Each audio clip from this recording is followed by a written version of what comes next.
પોરબંદરમાં મારામારી સહિતના ગુનામાં સંડોવાયેલા 2 શખ્સો સામે પાસા હેઠળ કાર્યવાહી કરવામાં આવી છે, જેમાં એ શખ્સોને અમદાવાદ અને સુરતની જેલમાં પાસા તળે ધકેલી દેવામાં આવ્યા છે.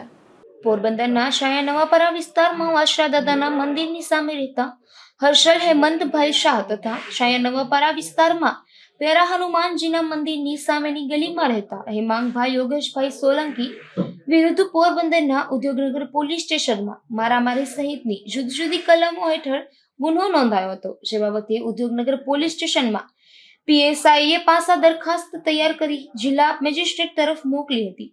ત્યારે જિલ્લા મેજિસ્ટ્રેટ કેડી લાખાણી દ્વારા બંનેને પાસા હેઠળ અનુક્રમે અમદાવાદ તથા સુરતની જેલમાં અટકાયતમાં રહેવા પાસા વોરંટ ઇસ્યુ કરતા પોલીસે બંનેને પાસા વોરંટની બજાવણી કરી અમદાવાદ તથા સુરતની જેલ ખાતે મોકલી આપ્યા હતા.